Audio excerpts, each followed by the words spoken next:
Ay 50 years old pataas, i-enjoy mo na ang buhay. Lalo na pag nakatapos na ang iyong mga anak. Tapos na yung mga paghihirap mo nung malakas ka pa, upang makaipon para maitaguyod yung mga responsibilidad na meron ka. Ngayong settled na sila, subukan mo naman na huwag ka nang pumasok sa mga kung ano-anong pag-i-invest o bagong mga projects. Dahil sandali na lang ang buhay. Lalo na sa Pilipinas, napakaiksi na lang ng buhay. Pilitin mo na yung mga natitirang taon ay sarili mo naman ang asikasuhin mo. Although, nandun ka pa rin sa pamilya mo, sa mga anak mo, kasi kaya na nila yan. Sila na mismo ang gagawa ng sarili nilang buhay. At di mo na kailangan sila ay problemahin. Nagawa mo na lahat para sa kanila. Pilitin mo mag-travel. Pilitin mo maghanap ng mga bagong kaibigan. At sisiguraduhin mo na magiging masaya ka. Mag-invest ka rin sa iyong kalusugan. At kung pwede pa, kung halimbawa wala ka ng katuwang sa buhay, kung kaya mo pa at gusto mo pa, mag-invest ka rin sa iyong emosyon. Hindi mo alam kung hanggang kailan ang buhay natin. So yung matitira na yon, para sa iyo naman yon. Kasi ibinigay mo ng lahat para sa mga mahal mo sa buhay. At higit sa lahat, karapatan mo ring lumigaya.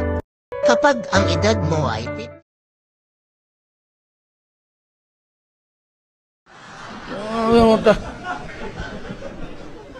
Huwag ka na magbisita dito na 5 oras. Sabi ko, bakit? Sabi na sirado na ang diwi.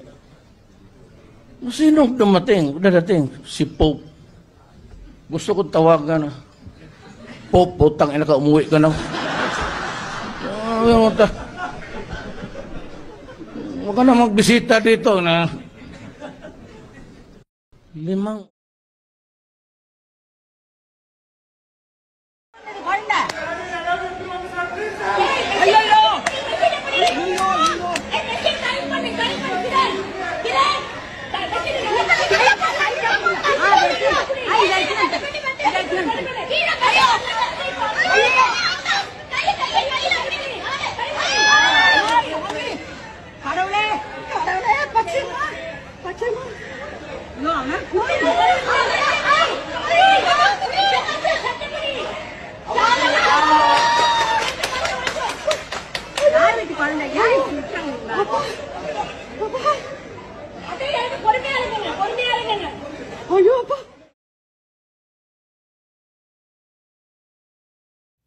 Siyempre, no? Happy birthday.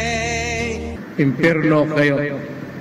Magkita-kita tayo doon. Ang bati namin sa iyo. Mag-parade tayo, punta tayo doon sa trono ni Satanas. Nawa ay lumigaya ka. Kinikriticize ako ng mga taga-Maynila. Kaya nagagawa ra ako ng kulto. Nag-organize ako ng kulto kaya gusto kong yumaman. Kasi yung may mga ano dyan, may yumayaman eh. Wala mong bayad itong akin. Libre. Anong religion mo? Iglesia ni Rodrigo. Maganda. Walang bawal, wala lahat. Sige, larga. Gusto. बलम जी छोड़ दी बलम जी राजा जानी जवानी के न कोड़ दी बलम जी छोड़ दी. May warrant daw ako pag... Hindi, totoo. Yung sa ICC or something. Matagal na akong hinahabol ng mga putang ina.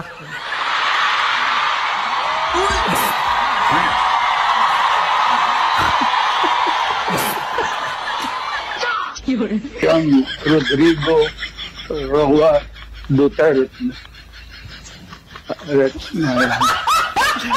First middle name is Roa. His surname is Duterte. ng criminal cases, still, vice president ka pa rin.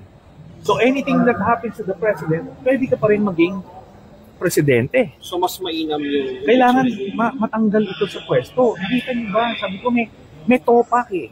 Alam naman natin, hindi naman tayo psychiatrist, pero alam natin yung may topak at yung normal. Ito, hindi to normal. Kahit na...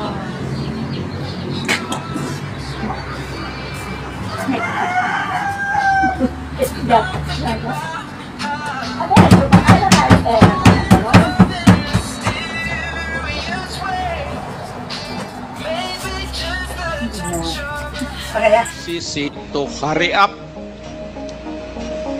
and if possible they can come here and start the investigation tomorrow. This issue has been left hanging for so many years. Matagal ma'am, baka mamatay na ako, hindi na nila ako maimbestiga. So I'm asking the ICC through you na magpunta na sila dito bukas, umpisahan na nila ang investigation. And if I am found guilty, I will go to prison and rot there for all time.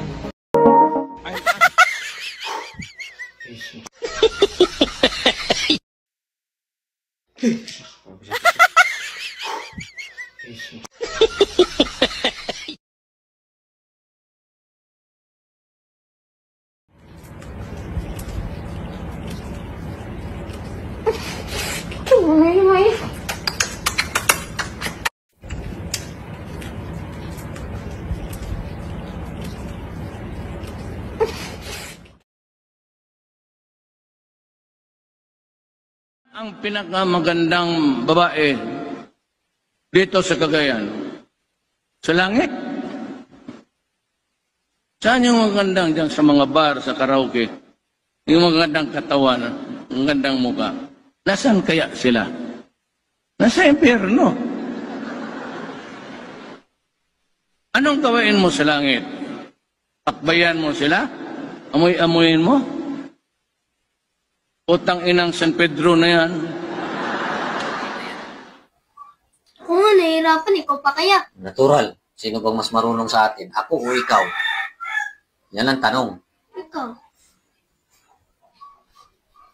Kapag inilagay ko to, tandaan mo ha, ilalagay ko to, one move lang ang gagalawin ko, 9-9 na yan. Niwala ka, hindi? Hindi. Ihahalo ko lang to. Pero magiging 9-9 pa rin ang bilang yan. One move lang. Posible. Posible. Bilang. 1, 2, 3, 4, 5, 6, 7, 8, 9. 9. Oh. 1, 2, 3, 4, 5, 6, 7, 8, 9. O, diba? Sayang to. Sa sambayan ng Pilipino sa pagdarasal, Tangina mo ka! pag-aayuno, Putang ina mo ka! at pagbubukas ng ating puso Putang ina ninyo! ngayong Semana Santa. Putang ina, hindi mo pala gusto ginagawa mo eh. Bakit mo sinisira pangalan ko? Tularan sana natin ang pagmamahal ni Jesus sa atin. May kinausap na ako na tao. Sinabi ko sa kanya, kapag pinatay ako, patayin mo si BBN, si Lisa Araneta, at si Martin Romales. No joke. Manalig tayo, Sabi ko, huwag ka tumigil hanggang hindi mo mapatay sila. magkaisa tayo, Putang ina ninyong lahat. malalampasan natin ang dilim. This country is going to hell. God save the Philippines. No joke. Nakikiisa ako sa sambayan ng Pilipino sa pagdarasal,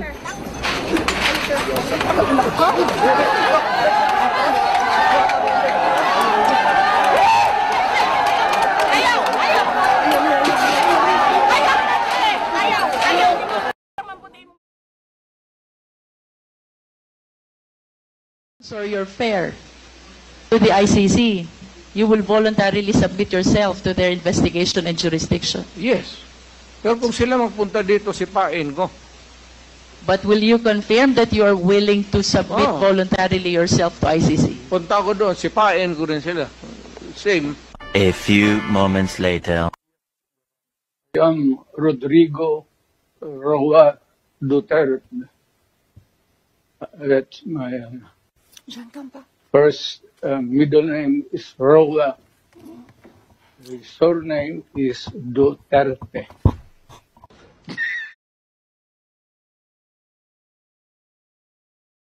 I-bash nyo ako ng i-bash. Ipagdadasal ko lang kayo. Dahil alam ko sa mga bashers, yan ang pinanggagalingan ng ipakakain nyo sa inyong mga pamilya. Naiintindihan ko kayo.